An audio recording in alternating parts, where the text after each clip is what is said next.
And welcome back, everybody, to another episode of Bubba and the BatFlip, episode 137, recapping your week 25 FAAB. 2 more weeks to go after this, about 10 more days to go after this one, technically, once the FAAB week ends. Lots of fun stuff. There's still some moving and shaking to be done, but you'll see some of the names, especially the first one we talk about. You'll understand the time of the year we're at. You can find myself on Twitter at BDentric. My co-host is always on Twitter at BatFlipCrazy. Toby, how we doing, my friend? Doing well, Bubba. Just trying to hold on here the last little bit of the season. Yeah, I mean, still so much can change. So every day is magnified. I was joking before, like there were so many runs scored today, and I feel like my team doesn't have any of them, which isn't good. But I also didn't have any of the pitchers who gave up the runs. I didn't have any pitchers in the Blue Jays Phillies game unless Robertson pitched, in which case I would be very sad. I just looked at the summary of plays. I didn't see his name or the guy giving up runs. It was mainly Gibson and Stripling that gave up the bulk of it. And it's like Gibson, Stripling, Burns, McClanahan. We'll get to Wade Miley in a minute. There's a bunch of guys that people really relied on this week it's only Tuesday and it's already been like, oh boy, like this is going to have some ramifications here. It's like we talked about the 2 start guys, and again, we'll talk about Miley and some other guys, but you were pitching Burns and McClanahan no matter what. And that got ugly quick. And then McClanahan leaves again. Let's just speculate here real quick, Toby, just for fun, because it's pure speculation. So McClanahan left to start early. A was getting roughed up, but he left with a stiff neck injury. So he's day to day. Obviously, it's Tuesday. You're going to wait to find out more information. But say come Sunday, and he's still day to day, Toby. What are you doing with Shane McClanahan? Well, it depends. I think it depends where you're at. It's like so team dependent. I've got a team where I'm almost like I wish I could start zeros at this point. In some instances, than put in somebody who's a little bit shaky. But yeah, I mean, I think it's tough. It's tough. I think depends what you need. You may need to move on. And I think the thing too is like, not only is the person healthy, but are they going to be able to pitch? Is he going to be able to pitch to his full potential? Yep. He's only had 2 starts since he's come back from injury. I think today was 3 innings, right? Yep, 3 innings. He went 5 or 4 like the time before. So there's a limited ceiling, it seems like. And the Rays, while they certainly need to clinch like where they finish in the playoffs, I think they'll be more concerned about having him for the playoffs. So I would probably be inclined to move on. There's a couple question marks that I held on to, injury wise, but mostly it's in situations where like I have the extra bench spot and the talent level is so far superior that if I can just get like even a week out of the guy that it'll end up, And the reason why I wanted to ask is you hit on a lot of that there. It's after this next week, we have like a 3-game week after that or whatever. It ends like on a Wednesday. So even if McClanahan comes back and someone picks him up, what are they getting out of him? Like you said, is he going deep? Is like what you can pick up this weekend, even if it's like a reliever that gets like maybe luckily gets like 3 outings or something, and then you get him for 1 or 2 the following week, that might add up to more than McClanahan's going to do in the 1 start you miss. So that's the whole reason I want to bring it up. You're going to have a lot of those kind of questions coming up here, and you cannot be afraid to just get rid of people right now. Like it's literally chopping season. What's your team need? And McClanahan he's one of the top Cy Young candidates. He probably won't win it, but he's one of the top ones. He's still droppable probably this weekend. So just throwing it out there unless some crazy news comes out. But right now, it's like like you said, they're going to take it easy with him because they want him for October. They don't care about the next couple of weeks. So we'll have to wait and see how that one plays out. Yeah. All right. Sure. Let's get into FAAB like we usually do. We recap the online championships, 12-team NFBC leagues. And it is the second to last week or third last, whatever. Not the penultimate one. We're not there yet. But the most added player this week. Wade Miley in 114 leagues, as high as 248. That's someone that had all their money left. And what I will say is he's made 2 starts since coming back from the IL before the blow-up on Monday. And he's actually pretty decent in those starts. And what made him really good, because I'm usually very skeptical of 2-star guys, he was at Miami and at Pittsburgh, 2 of the best matchups for left-handed pitching you can find in baseball right now. And Wade Miley goes out there, 3 innings, 7 hits, 7 runs, only 3 earned, thank goodness. Walked 2, struck out 2, gave up a couple home runs. It was brutal, Toby. Like I'm sitting there in DFS, I was wanting to play. It was like $6,600. I'm like, this is great. They're playing the Marlins. The Marlins can hit broadside of a barn, and implosions took place. Maybe 3 earned runs, so the defense did not help them at all. But Wade Miley needs to help us out a lot come that Pittsburgh start, or it's going to be bloodbath city. So what's your thoughts on the addition? Strictly a 2-start guy in some of the better matchups you see in baseball. Yeah, I was a adder of Wade Miley this week. I was with you in a 12-teamer too. Yep. But it's kind of a situation where I'm just trying to maximize innings. So I'm going for wins. I don't have a ton of. I mean, I can lose in ratios, but I essentially need to gain so much just to be in the running for winning the league. So. Yeah, but you could see it. I mean, like you mentioned, there was some bad luck there. 7 runs, but only 3 earned.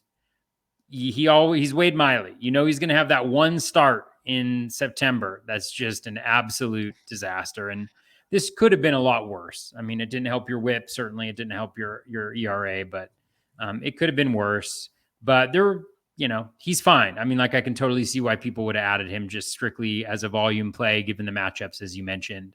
That's kind of what it was. You have essentially a league average pitcher with really good matchups. So you hope you make it out of it okay. And there's still possibility, right? He throws 6 shutout, and we're all talking about how he did fine, for this week.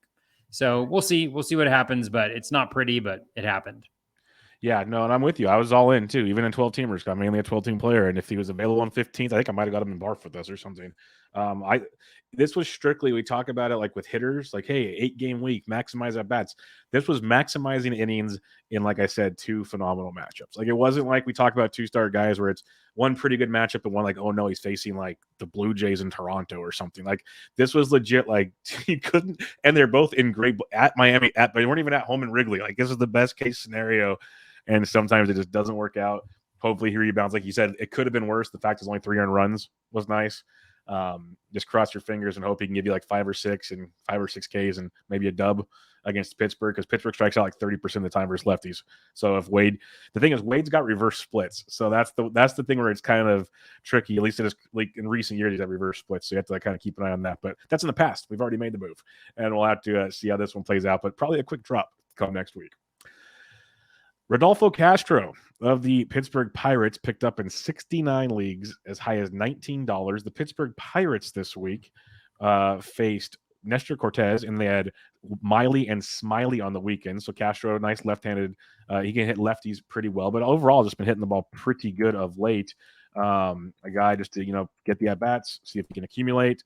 Were you in on Rodolfo Castro? He hit a home run today as we speak on Tuesday. So he's been swinging a pretty hot bat. Yeah, I wasn't. This is definitely a big miss for me. I've had him at different points in the year, but just kind of whiffed, and he's been really good. You look at kind of the metrics across the board. He's definitely been lucky, but 222 plate appearances, 10 home runs, 5 steals. That's fantastic. 11 barrels, though, 10 home runs, now 12 barrels, 11 home runs, I think, after today. So again, a little bit of fortune, but still, I mean, he's playing pretty much every day, and he's getting those plate appearances. It's not the best week because they face the Yankees this week, but it's there are worse situations. He's skipping cold. Not that that's anything dangerous these days, but yeah. So you look at him next year, it'll be interesting. The O swing has improved. The contact rate's actually gone down, even though the K rate has gone down. So some contact issues still, but you see that power speed combination. Ground ball rate is down as well. So some promising movement, some luck involved there for Castro, but at this point in time, you're just hoping it hits. Ride the hot hand right now and see what happens. And so far, so good with Adolfo Castro. Another pitcher I was looking into pretty heavily this week was Bailey Ober. He was added in 68 leagues as high as $33.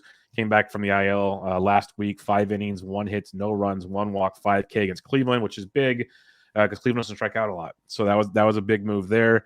Ober is going to keep getting stretched out, but he faces Kansas City this week, and then potentially against the White Sox and the Tigers next week, which is a great final 3 starts. If you can script, I know we talked about Miley's script, this is another 3-pack that's pretty solid for the remainder of the season. So Ober was kind of high on my list. I didn't get him as many places as I liked, Toby, because it was kind of bargain basement shopping. But I was pretty interested in Bailey Ober, a guy we've liked in the past. We liked in draft season, and now we might get a couple starts of glory to finish out the year. Yeah, you got to be really pleased if you picked up Ober. I got him in 15 teamers last week in a couple spots. And I think the thing with Ober is, that schedule that you mentioned. I mean, last week, it was the Tigers that he played last week. Was that right? The Cleveland. And he's Cleveland. Oh, Cleveland. He had Cleveland last week, pitched well. Now he gets the White Sox, right-hander against the White Sox. And then next week he gets Detroit. And Detroit. And then, KC this week. Thank you for your help with that. And so you got to love that schedule, like kind of going out. So we'll see what he ends up doing. Hopefully he makes all those starts, but I'm sure they want him to get a little bit of run here towards the end of the season. He missed so much of the season. Just looking at last week, he was right around his 3-year averages. The K rate was up a little bit, swinging strike rate down a little bit. But dude doesn't walk guys, so that's always nice for the whip. And then let's just check out his velocity where it was. It was down considerably, down about a mile plus per hour. So maybe it'll go up with his second start here. Maybe it won't. That's a little bit of an area of concern, but again, at this point in the season, with everybody that you're throwing out there, it's hard to argue with Ober. Yep, 100% with you on that one. Another guy that's hard to argue, and we've talked about him multiple times on this show throughout the year, is Hunter Green. We know he's electric. We also know he's got control issues, and that's been like the bugaboo. He's either been amazing or he's been giving up home runs and walks. It's been all over the board, but the talent, unarguable. Like, the dude is legit good. Returned from the IL, let's first do the basics here. Picked up in 62 leagues as high as $100. He returned from the IL, faced St. Louis, which is not the easiest offense to face. 6 innings, 4 hits, no runs, no walks, 11 strikeouts. He even had a minus 0.56 FIP, 0.44 xFIP in that start. He was just an electric factor. The fact he had 0 walks and 11 Ks versus a very good St. Louis offense that doesn't strike out a ton and works counts was beautiful. Now, I added him where I could. He wasn't in that many leagues. I added him where I could, but I'm also going to put the caveat out there. We've done this dance multiple times this year, Toby. We've talked about it multiple times on the waiver wire, and he could just as easily. And they have Great American Small Park this week. Bless you. Great American Small Park this week. He gets Milwaukee. No one would be shocked if he gives up 3 home runs and walks 5. That's just what Hunter Green does. That's the problem. But at the same time, he could throw another 6 shutout and strike out 11. So I like the move. I like the risk, especially this time of the year. But, if you're a first-place team, do you take this risk? That's the question. Yeah, I mean, probably. Yeah, it could separate you for sure. Yeah, I mean, it just depends on what you need. Obviously, at this point in the season, we're all kind of managing categories and trying to get what we need. Green's really interesting. I mean, you mentioned the home run issue. That's the major piece with him. 1.9 home runs per 9. Even the walk rate, slightly high, 8.9%, but not kind of outrageous. K minus walk at 21%. K rate close to 30%, 11.43 K per 9. That's phenomenal. 14% swinging strike rate, good in the zone. Doesn't really get those chases. I think that's where he can go maybe next level. Getting those pitch chases on pitches outside the zone. I think that's going to be really key kind of to his development. And he's still so young, 23, just turned 23. So I think you run him out there, barring having like the best, pitching ever. And you just kind of hope for it because he can help you out with those Ks. And Milwaukee, outside of facing Garrett Cole, is a pretty tough offense.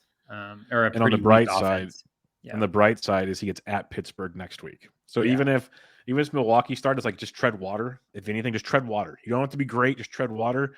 Get to Pittsburgh next week without crushing me, and we'll be totally cool. Like, that's the things you look at this time of year. We've talked about it time and time again, Toby. Like, look at the next week's schedule, look at those things. It's even more vital. Like, just breaking down these pickups right now makes so much more sense. Like, hey, this guy was still a good move, but then look at the extra you get with this. It's like, oh, hey, this was like definitely worth spending a few more bucks for. Things like that. If you had it. Not everybody had it, but that's the fun in this one. A guy we talked about last week you've been in on is Jose Leclerc, picked up in 58 leagues as high as $170. Since getting his first save on August 14th, he has 6 saves now. He has a 2.16 ERA, 3.31 xFIP, and more importantly to me, a 34% K rate, which is usually not his standard, 10% walk rate, which you expect, but 24% K to walk. You can work with that as a closer. You prefer fewer walks, but you can work with that. And he's doing the thing that's always been a problem with him. He's keeping the ball in the ballpark. So he looks really good. Looks to be the guy for the final 2 weeks. I know you were on him last week, so I'm assuming you're all good with this move. Yeah, I mean, I think he's been on the show a couple times already, but yeah, he's been really good. I know. Shout out to Rob DiPietro. He's been a fan for a while.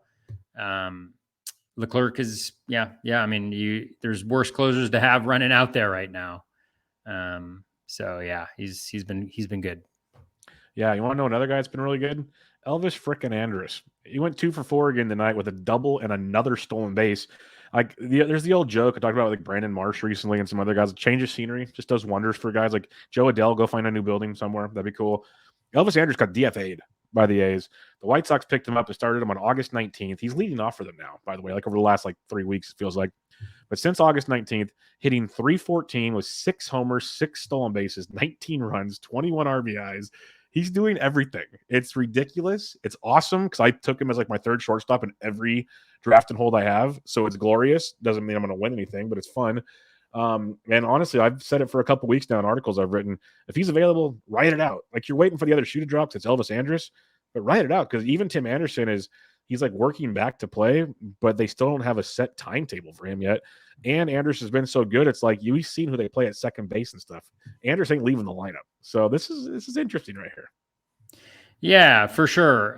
He's been really good. I've got him in one really important league, and it's been a joy to watch. Even today, 2 for 4, another run, steal. He's just been great. It's interesting just looking from a skills perspective. He's got the key combination of ground ball rate going low, relatively low. It's about where it is over the last 3 years, but his hard hit rate has really surged recently. And so he's got kind of the combo of those two things happening at the relatively the same time, which oftentimes results in more power. But, it's also riding the luck wave. His BABIP over the last 15 games is .353, so among the highest that he's had in the last 3 years. And then I haven't looked at it yet, but I'm guessing that his home run per fly ball rate is just, astronomical. I mean, it's ridiculous. If I were to show this to you, his home run per fly ball rate is 31.3% over the last 15 games. Over the last 3 years, it's 6%.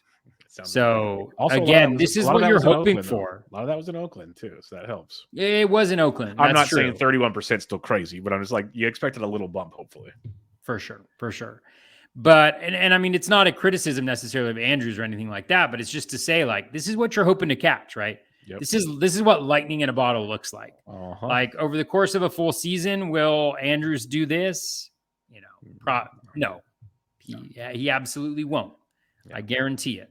Yep. But, he can put together a run like this and you just kind of enjoy it while it lasts. You keep running him out there and he's been fantastic.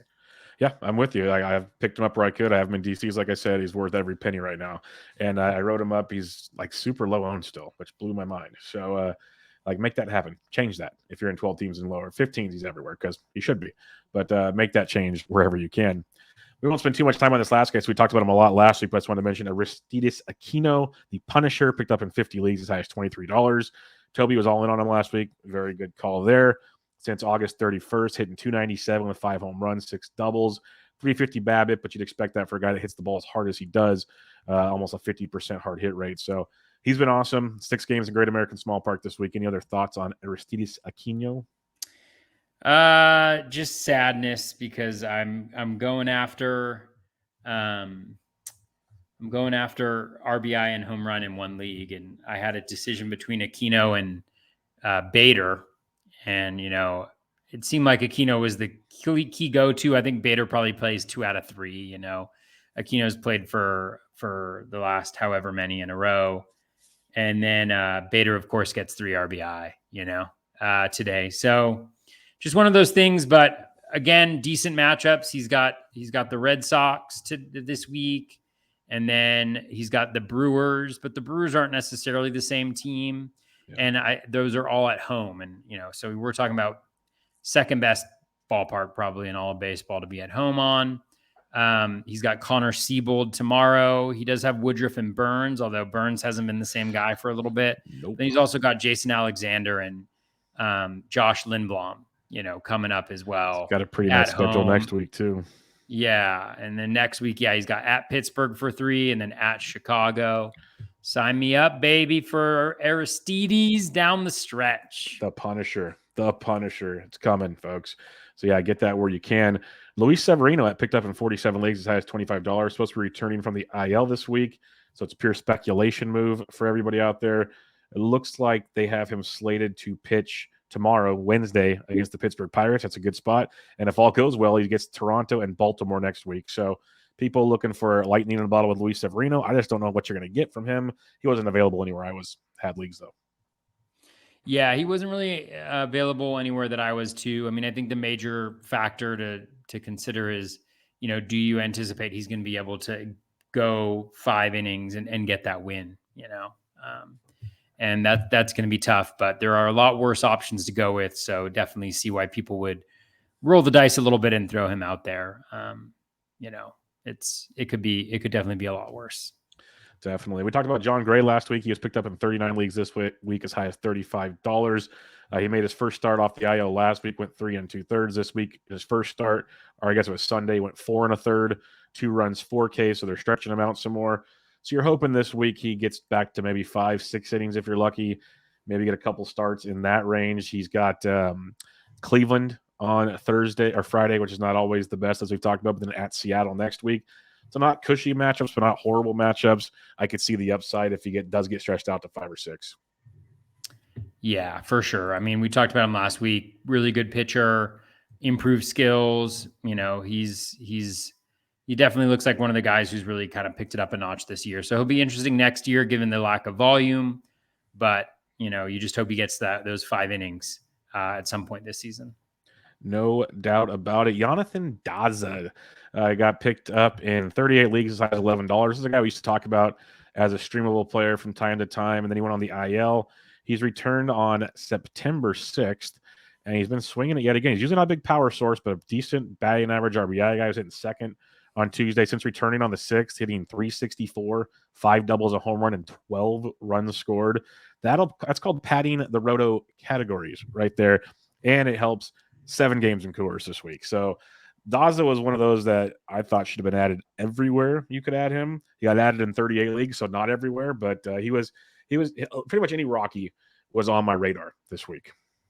Yeah, that was definitely, when I share my FAAB, that was definitely one of my strategies, and Daza was on that list. I mean, amazingly, I think he's like 1 for 13 or something like that, or 1 for 11 or 1 for 10 so far in the season or in the series, but he's already got 4 runs. Yeah. He's just hitting into fielder's choices left and right. So again, volume play at Coors, hitting second, playing every single day, helping your batting average. Doesn't really help in home runs or steals. So that's something you got to factor into the equation, but definitely will help in counting categories. And he's already doing that.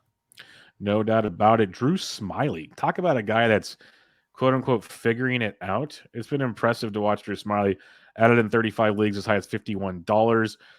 He's been outside of a hiccup against St. Louis on the 3rd. It's been 2 earned runs or less in every start since August 6th. So 1 hiccup. He's been good, and the strikeouts have been there. He gets the start, looks like this Sunday at Pittsburgh, which is a great matchup to have. So, yeah, Drew Smyly is definitely a guy that should be rostered down the stretch here if you need even strikeouts, let alone potential like ratio help too. He's been that good right now. Yeah, he's been really good. I mean, across the full season too. I mean, he's been very playable when he starts. In his last 5 starts, though, around league average and in zone contact.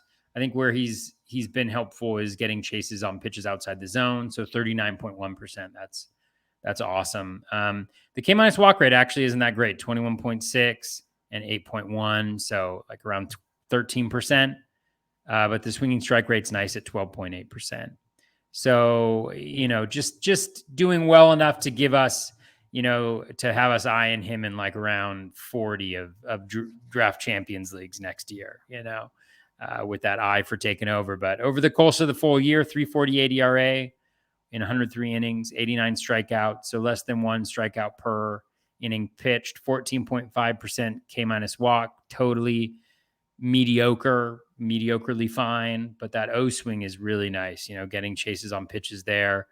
The walk rate seems a little wrong in terms of how high it is over the last little bit because of that chase rate. So again, a really nice season for him, given where he was going, and yeah, a nice guy to be thrown down the stretch. And like you said in there, he is the perfect draft champions guy. Like, take him in later rounds. He's going to eat up innings when he's out there. He goes through his hot streaks. You roll him out there like he's the old kind of J.A. Happ type. Those guys that you just kind of, they're boring veterans that you love to plug in, and it's a beautiful thing. So with you there, ride him while you can. I've had him in 12-team leagues for a little while. He's been like really, really good. So I enjoy that with him. David VR for the Gigantes. Again, the Giants have 4 in Colorado and then 3 in Arizona, which is not a bad situation either. Since getting recalled on the 2nd, he's hitting 280 with 4 home runs. He went deep again on Tuesday night. This is a guy that had tons of power in the minors. Talked about him when he first got called up and they got demoted. There's a lot of swing and miss in David VR's game, but there's a ton of power, and he's showcasing it again. Like I said, since he got called up, now that gives him 5 home runs since September 2nd. That, like, you talk about lightning in a bottle. You give me 5 home runs from a free agent pickup for just 1 month of baseball in like a 15-team league, you take that in a heartbeat. So, and he still has 2 more games in Coors, let alone everything else. So he was a great move, and he's not just getting platooned. He's not playing every day, but he's not strictly a righty-lefty thing like it was when he first got called up, which is good to see also.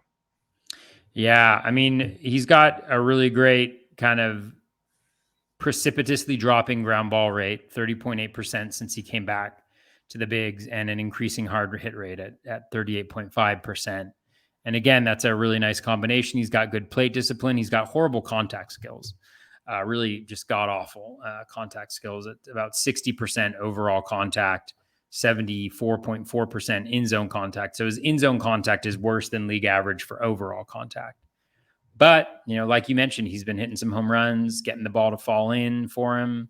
Like, those are all good things to be happening at this point in the season. His BABIP's at 343 over the last little bit, slightly above where it normally is. But, with the quality of contact and that low ground ball rate, it's a really nice combo. He does have 5 home runs on 6 barrels, 6 on 7, including today. So there's been a little bit of good luck, but, the Coors for 4 games, like, that's definitely worth it just in and of itself. In itself, 100% on that one. Next one, I started adding this guy last week because I loved digging deeper on him. Brian Bayo picked up in 34 leagues as high as $12. Everyone was pumped when he got brought up earlier this year. Had some hiccups, had some adrenaline things. Looked like a kind of guy that's getting, the light line was a little too strong for him. Back to the minors. Since coming back on August 24th, it's been 3 earned runs or less, 5 or more innings, and 4 or 5 starts. But more importantly, the strikeouts are back. 1 start really where the walks were an issue, but 2.84 ERA, 3.4 xFIP. The K to walk is not ideal. I will be 100% honest with that. But I love the adjustments we're already seeing from the guy we saw like in his first 3 or 4 starts to this guy. If he keeps making these improvements we're seeing, we're getting glimpses now of the guy we were hoping we'd get back in like July when he got called up. So I'm willing to take the shot. It was risky this week. He had Cincinnati, and at the Yankees this week. So I understand if people were nervous there, but he had the Yankees last week and looked great because the Yankees outside of Aaron Judge aren't that good right now. So I was willing to take chances on Bayo.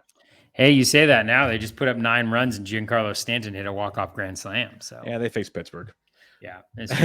I think you're right on. I mean, Bayo, like, over his last 5, his in-zone contact's at 80.2%. That's fantastic. O swing at 34.1. That's really good.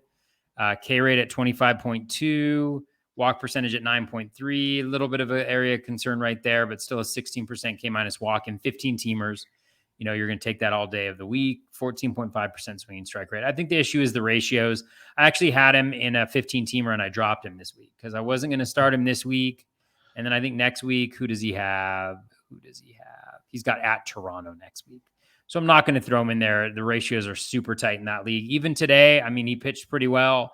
If you wanted Ks and ERA, he did great, but he also had a 2.0 whip. He gave up 8 hits and 2 walks in 5 innings. So that's just dangerous. It's walking a little bit of the danger line. And, so you can get burned with that, and especially with these matchups. But again, your options are a little bit limited in those deeper leagues. And strikeouts, he's can't find much better at this point. That's the biggest thing. Like looking for strikeouts this late in the year, like he's a big strikeout guy, volume in that regard. So I was pretty excited to see that one. We'll see if I kind of don't want him to finish well, even though I added him because I want to get him for value next year in draft season. Because I like you just pointed out, and I was saying I like the improvements we're seeing, and that's something I think is going to take a step in the right direction. Hayden Wesneski of the Chicago Cubs.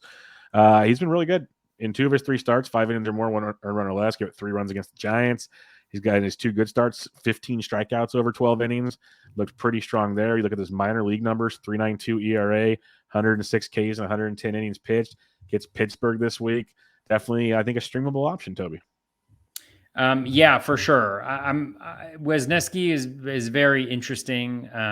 He's pitched really well. What kind of stood out to me, honestly, was the bat projection for him. The bat has him at 3.75 ERA with a 1.2 WHIP, strikeout per innings pitched, which is very unusual for a projection system to have a rookie pitcher that low. But in those 15 2/3, he's been super lucky. 0.189 BABIP, 85.4% strand rate, but 27.1% K minus walk rate. It's kind of out of left field though with the 10.1% swinging strike rate, so that's coming down. But close to 40% O swing. In zone contact's really good, so he's kind of checking all the boxes, and he's got good matchups if I remember correctly. He's got at Pittsburgh versus Cincinnati at home, I think, and then I see right now one more start. Looking at RotoWire, I see at Pittsburgh versus Philadelphia the next 2 weeks.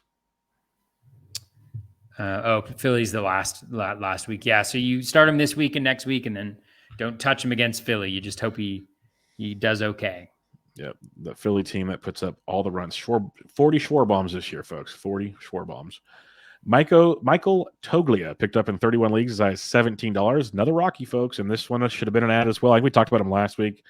So very good minor league profile. It's been very hit and miss in the bigs, 31% K rate. He had 2 triples and 3 hits on Monday night. So I gave you a glimmer of what we do know to expect from him. But like I said, a lot of swing and miss, but 7 games in Coors. Giants pitching's atrocious. Like this is just the perfect storm for all your Rockies bats you could find. They only put up 3 runs on Tuesday, but they put up 7 on Monday. 2 more games to put up probably 20 more. So enjoy it. Yeah, absolutely. I have Tolia on almost every single one of my teams. So yesterday was really nice. Yeah, I also picked up the steal. Yeah, I mean, he strikes out at a decent clip, 31.3%. His contact rate isn't that awful, though. He's at 81.3% in zone, so about 4% lower than league average, 3-4% lower than league average, and then contact rate, about 6% lower than league average. So the strikeout rate being high is not necessarily a surprise, but low ground ball rate, hitting the ball hard. He's got 4 barrels, 2 home runs, 10.6 max EV, hitting the ball really hard.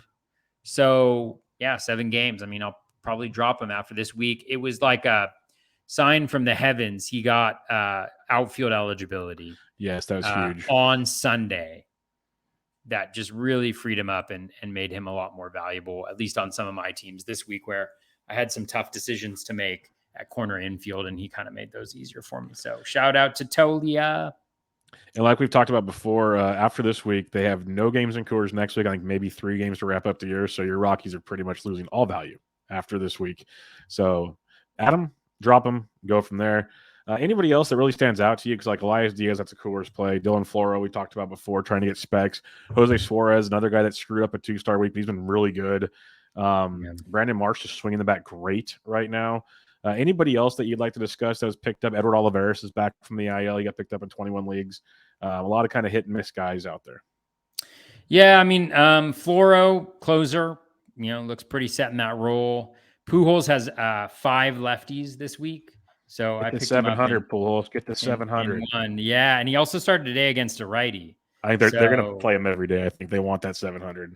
Yeah, for sure. So yeah, it's nice there. Duran, looks like he's the closer in Minnesota. At least he's gotten a couple opportunities. Savale, I picked him up a couple places. He's got the 2-step. He pitched decently well. Yep. Today, I think he only gave up 2 earned runs in 5. Yep. Not a lot of Ks, but it's his first start back. Bader coming back from the IL. I picked him up where he was available in 15 teamers. So that's really nice. Those are the main ones. Those are the ones that kind of stand out to me a little bit. Yeah, and if there's other ones, we'll probably hit on them when we give our FAAB results from last week. Indeed. So let's get to it, Toby. Like, I actually, in certain leagues, not all, I made a lot of moves in some leagues. It was like cut and fat time. So a lot of $1, $2, $3 moves coming up right now. So what did you do this past week? Yeah, I did a bunch of stuff. I had a lot of moves. So Brandon Crawford was a major target. He's got the 4 games at Coors, so that's pretty huge. Probably only playing 3 of them, but I think he was a $23.50 player for the first half of the week, according to Razzball. So added him, dropped Jose Barrero, added Jonathan Daza, dropped Carl Edwards Jr., added Carlos Santana, dropped Jack Sawinski. That was a huge one yesterday. Added David Robertson, dropped Jimmy Herget. Yeah, Herget, my God. Damn, like Herget is the setup man forever. Yep. Can't get a save. You move on from him. I had him on every single team. You move on from him, and the next outing, he gets the save. Yep. Oh well. You can't. I think it was Jenstead and Erickson on Sunday night. They were talking about Herget, and like I think Jenstead goes, Phil Nevin has no clue what he's doing over there. Like has zero. Like it's over every game. It's a different strategy, and I'm like, yep, that pretty much sums it up. Yeah. Added Braxton Garrett, dropped Brian Abreu. Garrett assumed that he was going to take the role of Trevor Rogers against the Nats on Thursday, and that's so far RotoWire has him in there. Added Luis Gonzalez for the 4 games at Coors, 3 against a righty. Dropped Lars Nootbaar, who's got a rough schedule coming up. The Cardinals have the fewest games remaining of any team, and then added Jan Gomes, who's been playing a lot and went off on Sunday, but didn't do much on Monday. But he's been playing 2 out of 3 pretty consistently, so I have him in there for the 7 games. Added Brandon Crawford, dropped Jose Barrero, added Jonathan Daza, dropped Garrett Cooper. I felt a little sad about this one because Cooper missed Friday and Saturday, and there was some semblance of an injury there, but you just never know. He played Sunday, but I just couldn't trust it. Added David Robertson, dropped Jorge Lopez. It was a nice run, Jorge. Added Tim Anderson, dropped Lars Nootbaar. This is a league where I have, I have a pretty good bench. So even with Anderson probably not playing this week or being able to be put in this week, I still added him there. And then added AJ Minter and added Max Stassi, who has been so bad he grounded into a triple play. It's crazy watching Stassi struggle because we know the talent's there, and he's so frustrating. Yeah, they got I think 3 or 4 lefties this week, and so that was the main storm. Yeah. main emphasis there. Let's see, how many do they have? Oh no, they only have the 2. Well, that sucks. Anyways, poor management on my end. Got 2 next week also, so you never know. You're just planning ahead. Yeah, you won't be on my team next week. I promise you that. Next up, Jake Cave. Added Jake Cave, dropped Garrett Cooper. Added Carlos Santana, dropped Jose Barrero. Added Luis Gonzalez, dropped Nick Martinez. I added Ryan Tepera, dropped Sir Anthony Dominguez. Added Austin Voth. Actually, how did Voth pitch today? He was going today, wasn't he? Yes, he was. And Baltimore, I'm trying to think. He pitched well because they only gave up 3 total runs, I think. He didn't get the win, but what did my boy Voth do? Oh, 5 innings, 6 hits, 3 Ks. All right. That's serviceable. That's serviceable. Yeah, serviceable. He does have the game remaining is against the Astros, so that kind of sucks. But maybe he'll get the stomach flu and get pushed to Monday. Yeah, maybe. I hope so. I went with him just because I'm in a league and there's a decent gap between me and second place. So in order to get first place, I need to luck out and get a ton of random wins, and that didn't happen, but I tried. Next up, we got Brandon Crawford, dropped Tyler O'Neill, added Domingo Acevedo, dropped Ian Kennedy. Oh my God, last week for Ian Kennedy was absolutely brutal. Like, he blew a save in his last outing the week before. And it looked like they might move on to somebody else, but there wasn't another save chance. And I was like desperate for saves here. So I was like, okay, I'm going to throw him in there one more game. Holy crap. I think he gave up 11 earned runs. It was brutal. It was in brutal. Like a little over an inning. I think his ERA was like 95, something like that. Like, good God. Added Harrison Bader, dropped Taylor Naquin. Really wish I had had Bader in there. Reyes Maranta, I added him. I think he might be the closer. He's supposed to be the closer in AZ. Added Alex Call for next week. Dropped Ramon Laureano. The Nats have a good schedule next week. Pretty good schedule. They got 7 games. Next week is a weird schedule. Yes, it is. Because there's not a lot of 7-game weeks. There's just like a handful of them. And they've got the Braves for 3, but then they've got the Phillies 4 on the 4. weekend. Yeah. They've got Falter, Gibson, Syndergaard, and Wheeler. So not the worst setup there. So I kind of added him for next week. And then I added Jake Cave, dropped Lars Nootbaar. Again, with 5 lefties this week, Nootbaar is kind of unplayable, and they've got 5 games the week after that. You could play him against Pittsburgh. Sorry, the Phillies, the Nats, and the Orioles are the only 7-game teams next week. Yeah. Wow. Yep. Yeah. So you can get like a real advantage there. I'm really, no offense to anybody, but I'm really hoping that Tyler Anderson gets blown up here. Sorry to everybody who's got Tyler Anderson. The space is loaded. Please.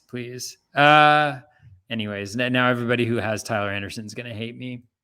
In my 12-teamer, no one can hate you. My 12-teamer is a fantastic league. It's unbelievable. I mean, I'm not winning or anything, but like the last 2 weeks of FAAB, this week I picked up 8 guys for $1 each. Wade Miley for Trevor Rogers, Brian Bello for Spencer Steer, Aaron Savale for Sir Anthony Dominguez, Joanne Duran for Montero, Floro for Cooper, Tolia for Nootbaar, Daza for Hernandez, Pujols for Friedel. It's that time of the and Friedel went deep today too. Yeah, the Reds let us down so much last week. It was so frustrating, really but it was tough, Joey, because it's like they let us down, but it's 6 more games in Great American Small Park. So I was like torn on. I dropped some and kept them in others. It was like that was a tough one right there. I mean, you just got to do what you got to do. No, I get it. I don't judge it at all because I did it like half of them and the other half I kept them because I didn't have a viable replacement. It was very tilting. Brutal. So the D-backs only scored 1 and everything else is going to be unearned from our guy. Anyways, in TGFBI, added Cody Bellinger, dropped Tyler Naquin, added Ha-Seong Kim, dropped Keston Hira, added Trejo, dropped Suarez, added Domingo Acevedo, dropped Sir Anthony Domingos, added Aaron Savale, dropped Leody Taveras. This league is kind of, it's going down to the wire. It's an intense battle. I just moved into first place for the first time, I think all year, yesterday. It's 119 to 119, a pretty good battle with Andrew Ferdinand. I think he's Raging Randall. So he's got a great team putting up a fight. It's 119, 119. I'm 19th overall. He's 27th. Just, going to go down to the wire. That's a lot of fun, especially with TBGFBI. I mean, you have the side pot, that's still there. But it's kind of nice, like with a relatively low suspense, or like, there's pride on the line. So you care a lot. And I've been working that team really hard, but, it's nice to just kind of like enjoy a stretch run a little bit. In Barf, added Bailey Ober. I was surprised I was able to get him $4. Dropped Rafael Montero. Added Tyler Wells. That did not go well. Dropped Miguel Rojas. But my team is like so good pitching wise that I'm just adding everybody. Added Christian Betancourt. Added Albert Pujols. Added Harrison Bader. Dropped Nootbaar, Sawinski, and Sessa. Nobody loved Sessa last week, but he did get the win. And he did get the win. He shut me out for a minute. Yep. Yeah. But that's it for me this week. That's it. I mean, that's a crap ton of adds and drops. And my first OC added Josh Jung, dropped Nick Prado, added Hunter Green, dropped Donovan Solano, added Aquino, dropped Nootbaar, added Floro, dropped Schreiber, added Ryan Nelson, dropped Reed Detmers. I gave up on Detmers. I moved on from Detmers. So that was a thing. Next OC, I added David VR, drops Donovan Solano. We talked about that last week. That sucked. Gio Urshela dropped Farmer, added Toglia, dropped Tyler O'Neill, who's on the IL, added the Punisher, dropped Corey Dickerson, added Bayo, dropped Josh Donaldson, added Ryan Nelson, dropped Josh Schraber, added Oliveras, dropped Nick Prado, added Dylan Floro, dropped Reed Detmers, added Elias Diaz, dropped Carson Kelly. Told you I was making a lot of moves in these leagues. It was literally trim the fat. We're going to do it again this week. And if I have the money to do it, there will be pretty much whatever amount of dollars I have left, it's happening. The other OC added the Punisher, dropped Josh Donaldson, added Ryan Nelson, dropped Nick Martinez. One of my OC qualifiers, added Toglia, dropped Dickerson, added Aquino, dropped Solano, added Bayo, dropped Herget, added Ryan Nelson, dropped Nico Horner. Barf. Added Ryan Nelson, dropped Kyle Bradish, added Giovanni Gallegos, dropped AJ Puck. That was just typical, just looking for a reliever for the final week because I had nothing else money-wise that I could have done in that one. And then TG FBI added Jonathan Daza, dropped Corey Dickerson, added Wade Miley, dropped Austin Voth. That's looking bad now. Added Gavin Lux, dropped Josh Donaldson, added Javier Assad, more so for next week than this week, dropped Mitch Keller, added Christian Arroyo, dropped Donovan Solano. So a lot of mixing and matching this week, but the Rockies were the top priority, and then some Gigantes if you could, and then fill in the pieces, like a lot of Aquino. I'm still a believer in the Punisher, so let's have some fun with that one as well. All righty. We have one listener question today. One listener question. You guys, I don't blame you. It's late. I get it. But one listener question. Actually, John brought two questions in one. So we got two questions. John Dobos, a good avid listener of the show here. First question, Friedel with the home run tonight. You guys think he's a dynasty asset for 12-teamers next year? Friedel? Yeah. It's fringy. Yeah, I'd say fringy in 12-teamers. I don't know if there's anything that really pushes him above. I mean, we talked about him last week. He's got a good approach at the plate, makes a lot of contact, decent amount of pop, decent steals. So maybe he's like a 2010 guy, like if he plays every single day. I'm just not sure. Let's see. How old is he? I mean, that's one of the questions for a lot of these guys, right? Is it it's like, who's a part of the future there? So he's 27, and I think Fraley's younger than that, right? Jake Fraley, 24, 25. Oh no, he's 27 too. Yeah. I mean, I don't know. I think it's hard to see it necessarily because I do think Fraley is just better, but, or more dynamic maybe is a better way to put it, but you never know. Could be. Stranger things have happened. I'm with you. He's very fringy. Guys, it depends on your team and what you got going on. I can see the pros and the cons to keeping Friedel in his 12-teamer.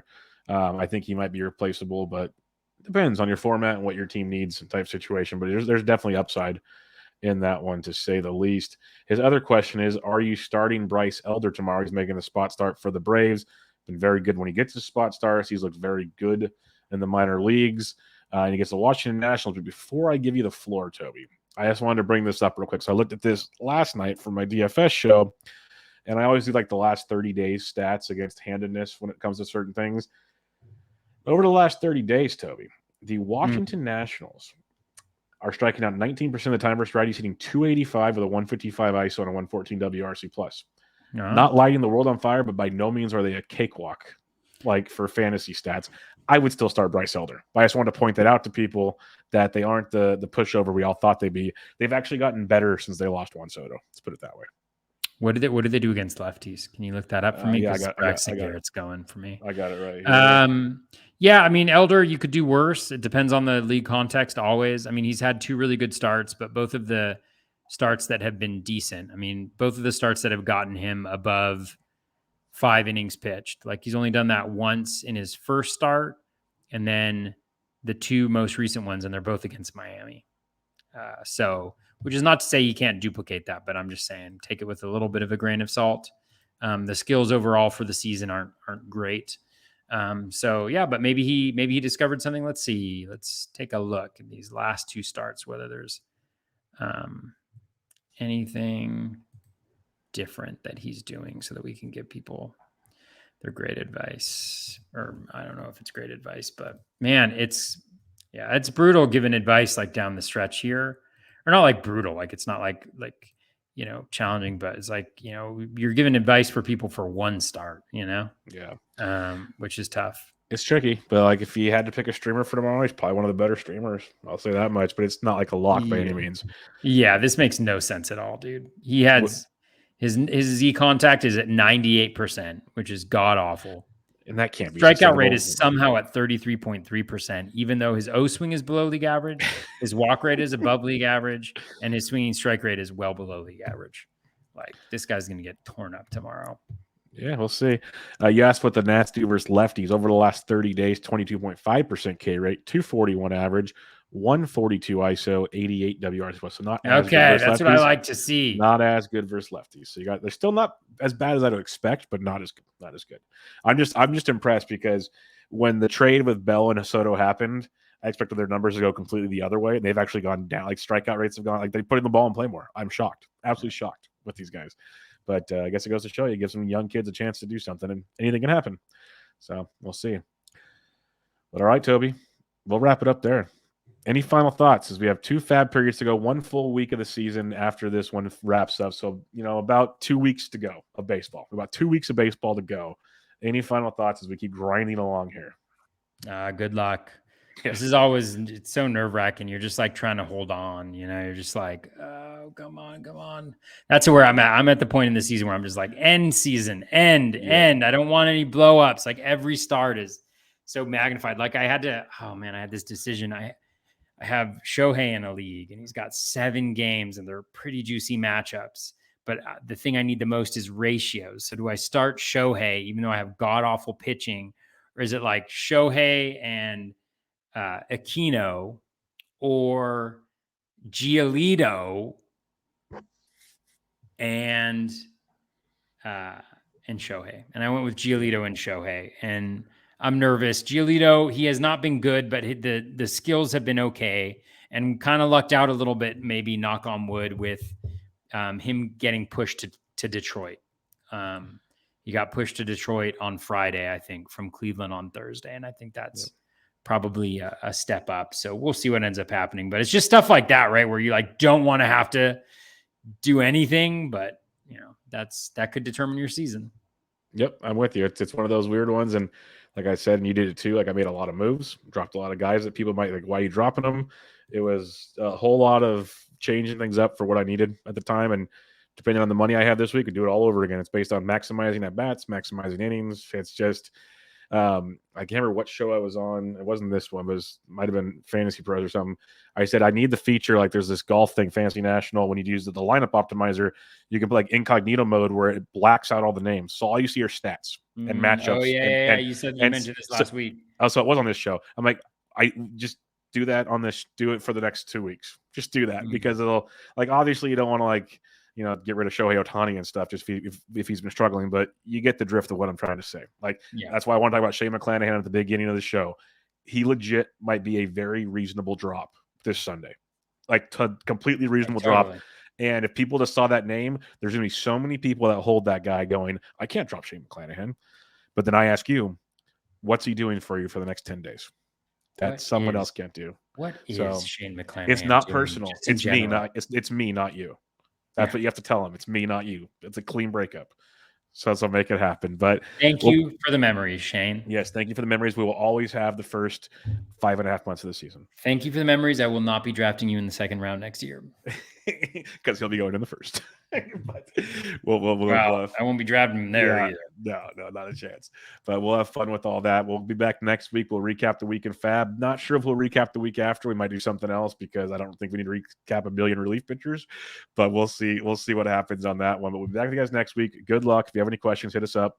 Let us know. You can get Toby on Twitter at BatFlipCrazy. I'm at BDentric. This is Bubba the BatFlip, episode 137. Catch you guys next time.